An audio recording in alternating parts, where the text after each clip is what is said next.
I think historians would agree with me that the trio of presidents that would be considered the worst in our history would be Fillmore, Pierce, and Buchanan. These were the three presidents before the Civil War.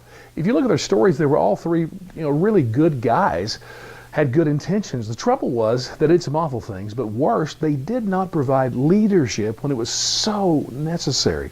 Buchanan, who was the president right before the Civil War started, actually said this in his inaugural, and I quote, and it was in reference to territorial slavery issues. But he said, "Happily, it is not a matter of practical importance," end quote. Whoo! I mean, that's such a horrible comment. He thought that the Supreme Court would take care of the legal issues, and of course they didn't. So these three guys provided no leadership. I think we have on our horizon a possible crisis that could maybe even be greater than a civil war, one that we cannot even imagine. And it's not climate change. Ready for this? I think it is government spending and, of course, the debt. And when I say that Bush, Obama, and Trump could be the worst presidents ever, if a crash happens because of government spending, oh my goodness, that's going to create a situation, again, we cannot even imagine. And those three guys will be viewed as the worst because, again, they don't even speak of it. Of the three of them, no leadership on government spending. And I remind you, your whole career, I'm 60 years old. I mean, every job I've held, every time I got a paycheck, there was a chunk of money taken out of my paycheck for Social Security and Medicare. Both of these programs, you need to realize every dollar that you've put into that has been spent and money has been borrowed against it.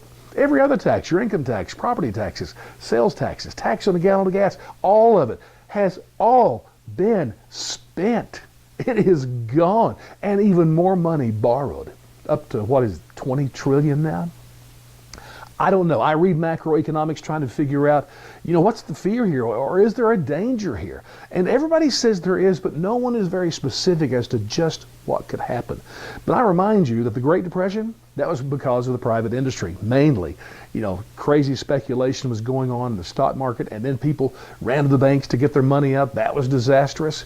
And then we had our, Great Recession 10 years ago, all about the mortgage crisis. Each time the government was used to help bail us out of that mess. But what if the government is the cause? And government spending is the reason we crash. I think it could bring about a terrible crisis, again, that we can't even imagine. And even worse, our congressmen now, they actually believe, many of them have said this, that the way out of debt is more spending. Got to tell you, I hope I am wrong, but I'm still waiting for any of our leadership to say, hey, you know what, maybe we should hold back government spending for a little bit because it just doesn't make sense.